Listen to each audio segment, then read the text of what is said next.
जय श्री राधे कृष्ण। जीवन में सत्य व्रत का पालन पूरी निष्ठा और सुदृढ़ता के साथ करना चाहिए। ऐसा न करने पर भगवान न केवल नाराज होते हैं अपितु दंड स्वरूप संपत्ति और बंधु बांधवों के सुख से वंचित भी कर देते हैं। इस अर्थ में सत्यनारायण भगवान की कथा लोक में सच्चाई की प्रतिष्ठा का लोकप्रिय और सर्वमान्य धार्मिक साहित्य है। पूर्णिमा के दिन सत्यनारायण भगवान की कथा अवश्य सुनना चाहिए। इससे भगवान सत्यनारायण की कृपा सदैव बनी रहती है, साथ ही हर कार्य सफल होता है। पूर्णिमा के दिन संध्या के समय स्नान आदि कर्मों से निवृत्त होकर पूजा स्थल में आसन पर बैठकर श्रद्धापूर्वक श्री गणेश, वरुण, गौरी, विष्णु आदि सभी देवताओं का स्मरण कर पूजन करें तथा संकल्प लें कि मैं सदा सत्यनारायण भगवान की पूजा तथा कथा श्रवण करूंगा। फूल हाथ में लेकर सत्यनारायण भगवान का ध्यान करें। यज्ञोपवीत, धूप, पुष्प, नैवेद्य आदि अर्पित कर प्रार्थना करें। हे भगवान, मैंने श्रद्धापूर्वक फल जल आदि समस्त सामग्री आपको अर्पण की है, आप इसे स्वीकार करें। मेरा आपको बार बार प्रणाम है। इसके पश्चात सत्यनारायण भगवान की कथा सुने। आइए सुनते हैं श्री सत्यनारायण भगवान की कथा। श्री सत्यनारायण व्रत कथा प्रथम अध्याय। महामुनि ऋषि व्यास जी ने कहा, बहुत समय पहले नैमिषारण्य तीर्थ में सौनकादि 88,000 ऋषियों ने पुराण वेता श्री सूत जी से पूछा, हे सूत जी, इस कलयुग में वेद विद्या रहित मनुष्यों को ईश्वर भक्ति किस प्रकार मिलेगी तथा उनका उद्धार कैसे होगा? हे मुनि श्रेष्ठ, कोई ऐसा व्रत अथवा तप बताइए जिसके करने से थोड़े ही समय में पुण्य प्राप्त हो तथा मनोवांछित फल भी मिले। ऐसी कथा सुनने की हमारी बहुत इच्छा है। इस प्रश्न पर शास्त्रों के ज्ञाता श्री सूत जी ने कहा, हे वैष्णव में पूज्य, आप सभी ने प्राणियों के हित एवं कल्याण की बात पूछी है। अब मैं उस श्रेष्ठ व्रत को आप लोगों से कहूँगा जिसे श्रेष्ठ मुनि नारद जी ने श्री लक्ष्मी नारायण भगवान से पूछा था और श्री लक्ष्मी नारायण भगवान ने मुनि श्रेष्ठ नारद जी को बताया था। आप सभी श्रेष्ठ गण इस कथा को ध्यान पूर्वक सुने। मुनि श्रेष्ठ नारद दूसरों के कल्याण हेतु सभी लोकों में घूमते हुए एक समय मृत्यु लोक में आ पहुंचे। यहाँ बहुत सी योनियों में जन्मे प्रायः सभी मनुष्यों को अपने कर्मानुसार अनेक कष्टों में पीड़ित देखकर उनको विचार आया कि किस यत्न के करने से निश्चय ही प्राणियों के कष्टों का निवारण हो सकेगा। मन में ऐसा विचार कर श्री नारद जी विष्णु लोक को गए। वहाँ श्वेत वर्ण और 4 भुजाओं वाले देवों के इस नारायण को, जिनके हाथों में शंख, चक्र, गदा और पद्म थे तथा वरमाला पहने हुए थे, उनको देखकर उनकी स्तुति करने लगे। नारद जी ने कहा, हे भगवान, आप अत्यंत शक्तिवान हैं। मन तथा वाणी भी आपको नहीं पा सकती। आपका आदि मध्य अंत नहीं है। आप निर्गुण स्वरूप सृष्टि के कारण भक्तों के कष्टों को नष्ट करने वाले हो। आपको मेरा सत सत नमन है। नारद जी की इस प्रकार प्रार्थना सुनकर विष्णु भगवान बोले, हे योगी राज, आपके मन में क्या है? आपका किस कार्य हेतु यहाँ आगमन हुआ है? निसंकोच कहें। तब मुनि श्रेष्ठ नारद जी ने कहा, मृत्यु लोक में सब मनुष्य जो अनेक योनियों में पैदा हुए हैं, अपने अपने कर्मों द्वारा अनेक प्रकार के कष्टों के कारण दुखी हैं। हे स्वामी, यदि आप मुझ पर दया रखते हैं तो बताइए कि उन मनुष्यों के सब कष्ट थोड़े से ही प्रयत्न से किस प्रकार दूर हो सकते हैं? श्री विष्णु भगवान ने कहा, हे नारद, मनुष्यों की भलाई के लिए तुमने बहुत अच्छा प्रश्न किया है। जिस व्रत के करने से मनुष्य मोह से छूट जाता है, वह व्रत मैं तुमसे कहता हूँ। सुनो, अति पुण्य प्रदान करने वाला, स्वर्ग तथा मृत्यु लोक दोनों में दुर्लभ एक अति उत्तम व्रत है जो आज मैं तुमसे कहता हूँ। श्री सत्यनारायण भगवान का यह व्रत विधि विधान पूर्वक संपन्न करने पर मनुष्य इस धरती पर सभी प्रकार के सुख भोग कर मरणोपरांत मोक्ष को प्राप्त होता है।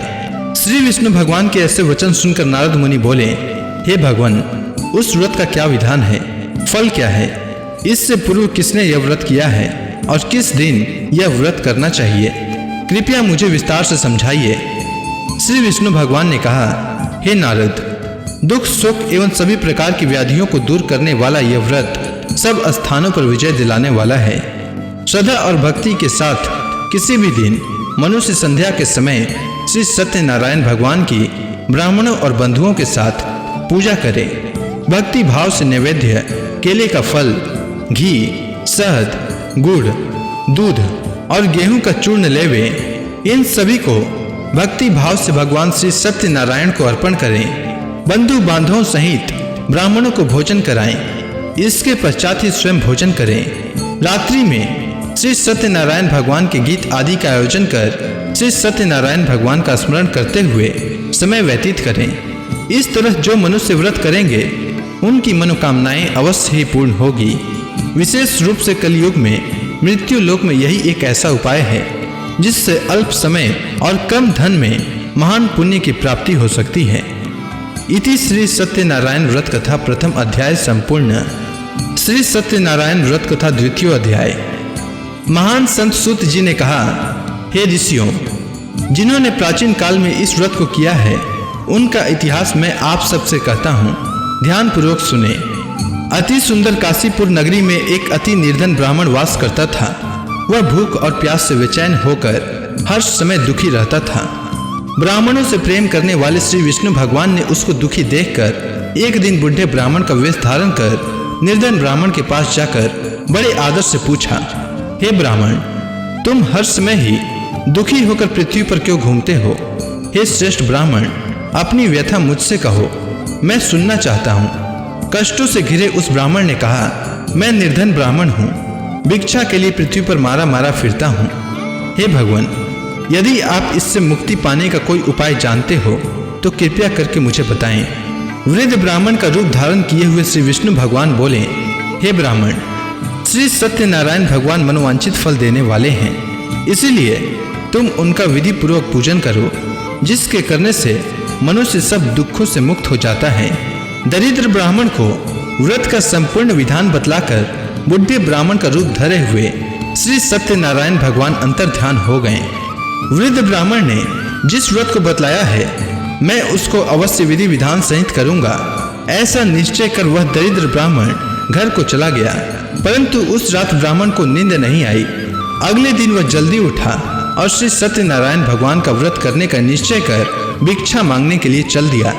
उस दिन उसको भिक्षा में अधिक धन मिला, जिससे उसने पूजा का सब सामान खरीदा और घर आकर अपने बंधु बांधवों के साथ विधि पूर्वक श्री सत्यनारायण भगवान का व्रत किया। इसके करने से वह गरीब ब्राह्मण सब कष्टों से छुटकर अति धनवान हो गया। उस समय से वह ब्राह्मण हर मास व्रत करने लगा। सत्यनारायण भगवान के व्रत को जो शास्त्र विधि के अनुसार श्रद्धा पूर्वक करेगा वह सब कष्टों से मुक्त होकर मोक्ष को प्राप्त करेगा। जो भी मनुष्य श्री सत्यनारायण भगवान का व्रत करेगा वह सब कष्टों से छूट जाएगा। इस तरह नारद जी से सत्यनारायण भगवान का कहा हुआ यह व्रत मैंने तुमसे कहा। हे श्रेष्ठ ब्राह्मणों, अब आप और क्या सुनना चाहते हैं, मुझसे कहें। तब ऋषियों ने कहा, हे मुनीश्वर, संसार में इस विप्र से सुनकर किस किस ने इस व्रत को किया, हम सब सुनना चाहते हैं। मुनियों से ऐसा सुनकर श्री सूत जी ने कहा, हे मुनिगण, जिस जिस प्राणी ने इस व्रत को किया है उन सब की कथा सुनो। एक समय वह धनी ब्राह्मण बंधु बांधवों के साथ शास्त्र विधि के अनुसार अपने घर पर श्री सत्यनारायण भगवान का व्रत कर रहा था। उसी समय एक लकड़ी बेचने वाला बुढ़ा व्यक्ति वहां आया। उसने सिर पर रखा लकड़ियों का गट्ठर बाहर रख दिया और ब्राह्मण के मकान में चला गया। प्यास से बेचैन लकड़हारे ने विप्र को व्रत करते देखा। वह प्यास को भूल गया। उसने विप्र का अभिनंदन किया और पूछा, हे ब्राह्मण, आप यह किसका पूजन कर रहे हैं? इस व्रत को करने से क्या फल मिलता है, कृपया कर मुझे बताएं। तब ब्राह्मण ने कहा, सब इच्छाओं को पूर्ण करने वाला यह श्री सत्यनारायण भगवान का व्रत है। इसी की ही कृपा से मेरे यहाँ धन एवं ऐश्वर्य का आगमन हुआ है। ब्राह्मण से इस व्रत के बारे में जानकर वह लकड़हारा अत्यंत प्रसन्न हुआ। भगवान का चना अमृत लेकर और भोजन करने के पश्चात वह अपने घर को चला गया। और फिर अगले दिन लकड़हारे ने अपने मन में संकल्प किया कि आज गांव में लकड़ी बेचने के बाद जो धन मिलेगा उसी से भगवान सत्यनारायण का श्रेष्ठ व्रत करूंगा। मन में ऐसा विचार कर वह लकड़हारा लकड़ियों का गट्ठर अपने सिर पर रखकर जिस नगर में धनवान लोग रहते थे ऐसे सुंदर नगर में गया। उस दिन उसे उन लकड़ियों का दाम पहले दिनों से चौगुना मिला। तब वह बुढ़ा लकड़हारा बहुत प्रसन्न होकर पके केले, गुड़, शहद, घी, दूध, दही और गेहूं का चूर्ण इत्यादि श्री सत्यनारायण भगवान के व्रत की सभी सामग्री लेकर अपने घर आया। फिर उसने अपने बंधु बांधवों को बुलाकर विधि विधान के साथ भगवान का पूजन एवं व्रत किया। उस व्रत के प्रभाव से वह बुढ़ा लकड़हारा धन धान्य से युक्त हुआ और संसार के समस्त सुख भोग कर अंत में वैकुंठ को चला गया। इति श्री सत्यनारायण व्रत कथा द्वितीय अध्याय संपूर्ण। श्री सत्यनारायण व्रत कथा तृतीय अध्याय। श्री सूत जी बोले, हे श्रेष्ठ मुनियों, अब मैं आगे की एक कथा कहता हूँ। प्राचीन काल में उल्का मुख नाम का एक महान ज्ञानी राजा था। वह जितेंद्रिय और सत्य वक्ता था। प्रतिदिन मंदिरों में जाता तथा गरीबों को धन देकर उनके दुख दूर करता था। उसकी पत्नी कमल के समान सुंदर मुख वाली और सती साध्वी थी। एक दिन भद्रशिला नदी के तट पर वे दोनों विधि विधान सहित श्री सत्यनारायण भगवान का व्रत कर रहे थे। उस समय वहां साधु नामक एक वैश्य आया। उसके पास व्यापार के लिए बहुत सा धन था। वह वैश्य नाव को नदी किनारे पर ठहराकर राजा के पास आया। राजा को व्रत करते देखकर उसने विनम्रता पूर्वक पूछा, हे राजन, यह आप क्या कर रहे हैं? मेरी सुनने की इच्छा है, कृपया आप यह मुझे भी समझाइए। महाराज उल्का मुख ने कहा, हे साधु वैश्य, मैं अपने बंधु बांधवों के साथ पुत्र की प्राप्ति के लिए श्री सत्यनारायण भगवान का व्रत व पूजन कर रहा हूँ। राजा के वचन सुनकर साधु नामक वैश्य ने आदर से कहा, हे राजन, मुझे भी इसका संपूर्ण विधि विधान बताएं। मेरे भी कोई संतान नहीं है। मैं भी आपके कहे अनुसार इस व्रत को करूंगा। मुझे विश्वास है इस उत्तम व्रत को करने से अवश्य ही मुझे संतान की प्राप्ति होगी। राजा से व्रत के सब विधान सुन व्यापार से निवृत्त हो वह वैश्य सुख पूर्वक अपने घर आया। उसने अपनी पत्नी को संतान देने वाले इस व्रत के विषय में सुनाया और प्रण किया कि जब मेरे संतान होगी तब मैं इस व्रत को करूंगा। वैश्य ने यह वचन अपनी पत्नी लीलावती से भी कहे। एक दिन उसकी पत्नी लीलावती श्री सत्यनारायण भगवान की कृपा से गर्भवती हो गई। 10वें महीने में उसने एक अति सुंदर कन्या को जन्म दिया। दिनों दिन वह कन्या इस तरह बढ़ने लगी जैसे शुक्ल पक्ष का चंद्रमा बढ़ता है। कन्या का नाम उन्होंने कलावती रखा। तब लीलावती ने मीठे शब्दों में अपने पति को याद दिलाया कि आपने जो भगवान का व्रत करने का संकल्प किया था, अब आप उसे पूरा कीजिए। साधु वैश्य ने कहा, हे प्रिय, मैं कलावती के विवाह पर इस व्रत को करूंगा। इस प्रकार अपनी पत्नी को आश्वासन देकर वह व्यापार करने विदेश चला गया। कलावती पितृगृह में वृद्धि को प्राप्त हो गई। लौटने पर साधु ने जब नगर में सखियों के साथ अपनी वयस्क होती पुत्री को खेलते देखा तो उसे उसके विवाह की चिंता हुई। तब उसने एक दूत को बुलाकर कहा कि उसकी पुत्री के लिए कोई सुयोग्य वर देख कर लाए। दूत साधु नामक वैश्य की आज्ञा पाकर कंचन नगर पहुंचा और वैश्य की कन्या के लिए एक सुयोग्य वणिक पुत्र ले आया। उस सुयोग्य लड़के के साथ साधु नामक वैश्य ने अपने बंधु बांधवों सहित प्रसन्न चित्त होकर अपनी पुत्री का विवाह कर दिया। दुर्भाग्य से वह विवाह के समय भी सत्यनारायण भगवान का व्रत करना भूल गया। इस पर श्री सत्यनारायण भगवान अत्यंत क्रोधित हो गए। उन्होंने वैश्य को श्राप दिया कि तुम्हें दारुण दुख प्राप्त होगा। और फिर अपने कार्य में कुशल वह वैश्य अपने दामाद सहित नावों का बेड़ा लेकर व्यापार करने के लिए सागर के समीप स्थित रत्नसारपुर नगर में गया। रत्नसारपुर पर चंद्रकेतु नामक राजा राज करता था। दोनों ससुर जमाई चंद्रकेतु राजा के उस नगर में व्यापार करने लगे। एक दिन भगवान सत्यनारायण की माया से प्रेरित एक चोर राजा चंद्रकेतु का धन चुराकर भाग गया था। राजा के दूतों को उसके पीछे तेजी से आते देखकर चोर ने घबराकर राजा के धन को वैश्य की नाव में छुपाकर रख दिया जहां वे ससुर जमाई ठहरे हुए थे और भाग गया। जब दूतों ने उस वैश्य के पास राजा के धन को रखा देखा तो उन्होंने उस ससुर दामाद को ही चोर समझा। वे उन ससुर दामाद दोनों को बांध कर ले गए और राजा के समीप जाकर बोले, आपका धन चुराने वाले ये 2 चोर हम पकड़ कर ले आए हैं, देखकर आज्ञा दें। तब राजा ने बिना उस वैश्य की बात सुने उसे कारागार में डाल देने का आज्ञा दे दी। इस प्रकार राजा की आज्ञा से उनको कारावास में डाल दिया गया तथा उनका सारा धन भी छीन लिया गया। सत्यनारायण भगवान के श्राप के कारण उस वैश्य की पत्नी लीलावती व पुत्री कलावती भी घर पर बहुत दुखी हुई। उनका सारा धन चोर चुरा कर ले गया।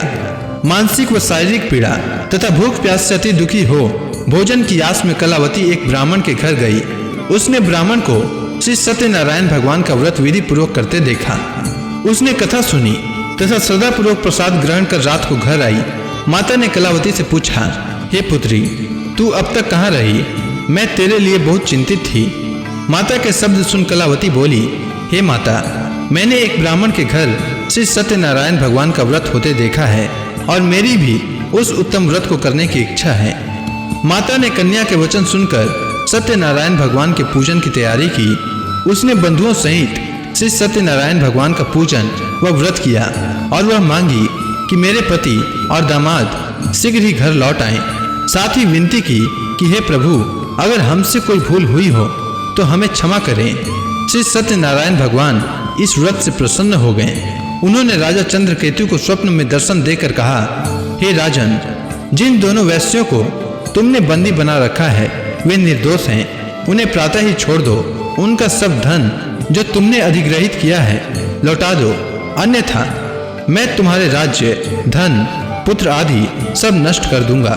राजा से ऐसे वचन कहकर भगवान अंतर ध्यान हो गए और फिर प्रातः काल राजा चंद्रकेतु ने दरबार में सबको अपना स्वप्न सुनाया और सैनिकों को आज्ञा दी कि दोनों वैश्यों को कैद से मुक्त कर दरबार में ले आएं। दोनों ने आते ही राजा को प्रणाम किया। राजा ने कोमल वचनों में कहा, हे महानुभावों, तुम्हें अज्ञानतावश ऐसा कठिन दुख प्राप्त हुआ है। अब तुम्हें कोई भय नहीं है, तुम मुक्त हो।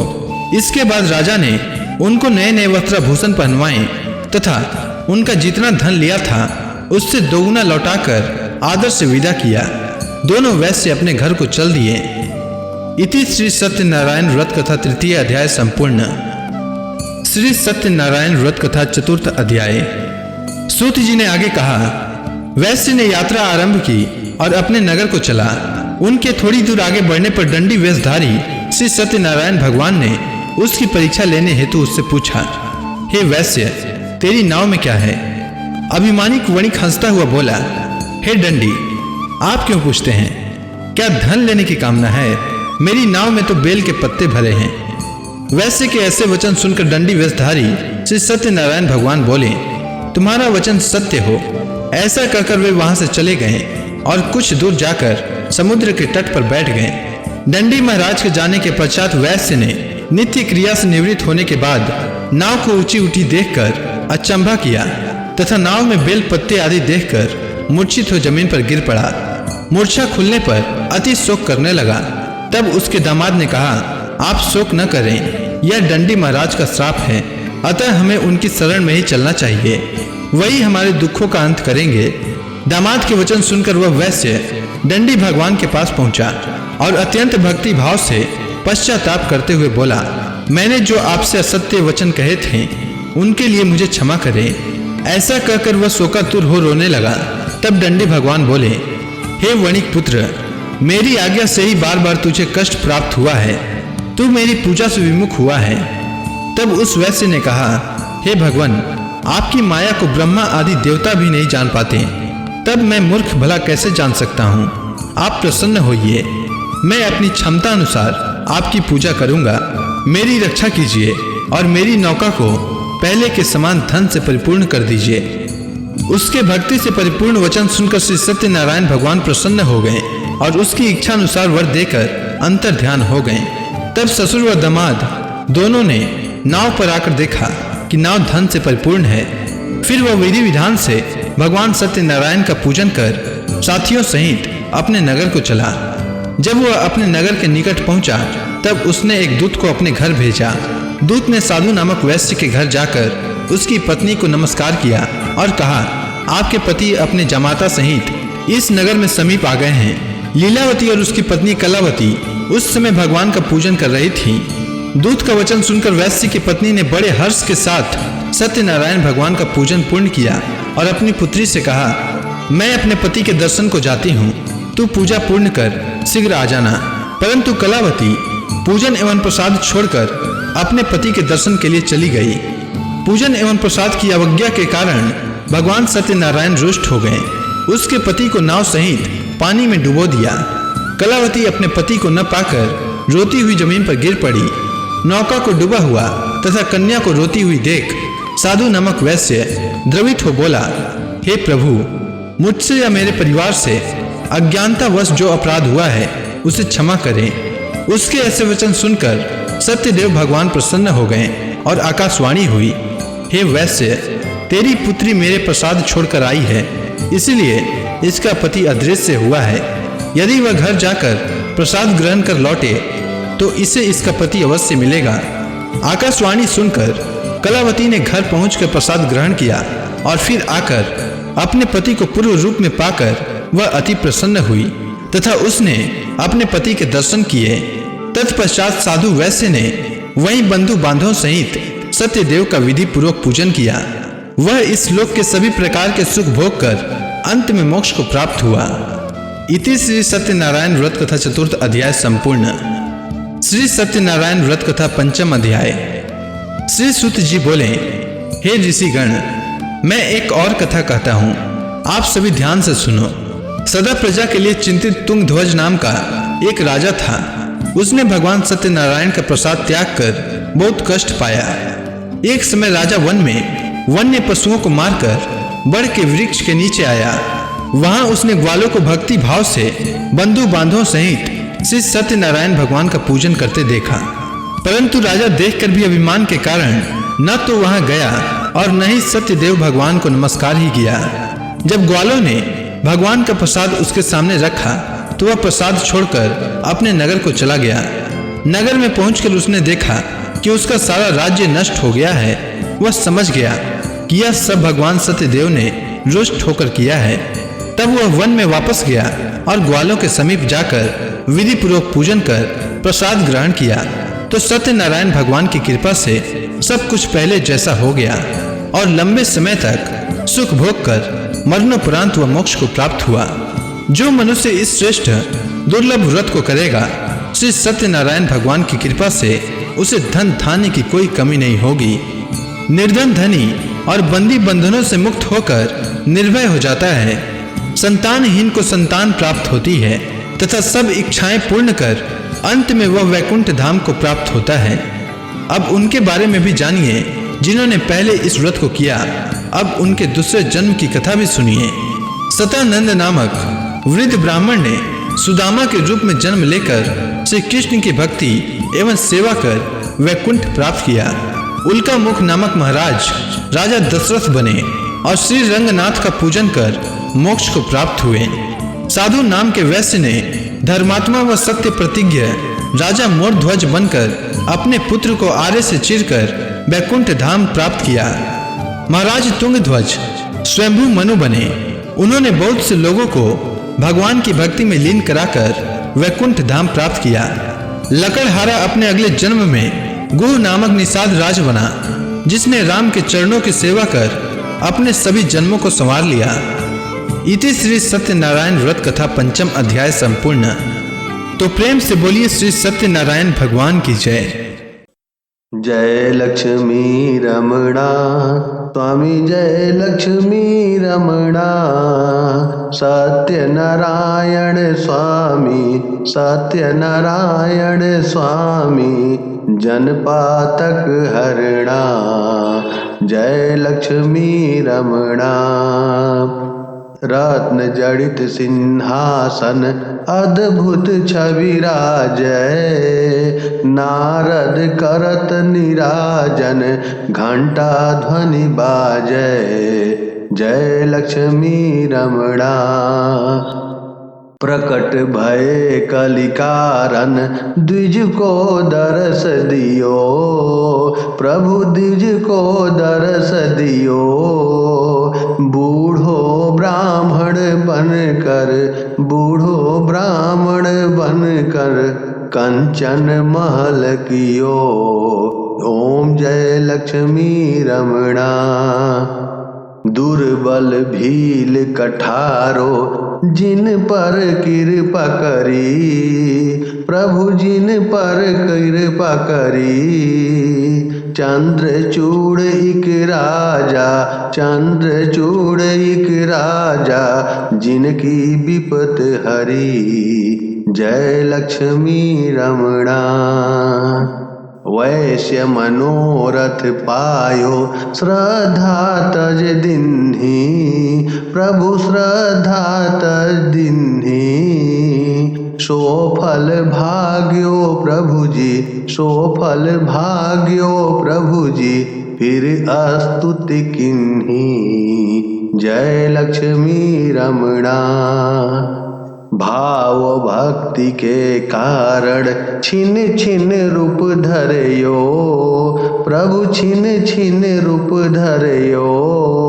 श्रद्धा धारण किन्नी तिनको काज सरयो, जय लक्ष्मी रमणा। ग्वाल बाल संग राजा वन में भक्ति करी, प्रभु वन में भक्ति करी। मन वांछित फल दीना, मन वांछित फल दीना, दीन दयालु हरि, जय लक्ष्मी रमणा। चढ़त प्रसाद सवायो कदली फल मेवा, प्रभु कदली फल मेवा। धूप दीप तुलसी से राजी सत्य देवा, जय लक्ष्मी रमणा। सत्य नारायण जी की आरती जो कोई नर गावे, प्रभु आरती जो कोई नर गावे। रिद्धि सिद्धि सुख संपत्ति, रिद्धि सिद्धि सुख संपत्ति, जी भर के पावे, जय लक्ष्मी रमणा। प्रेम से बोलिए सत्यनारायण भगवान की जय।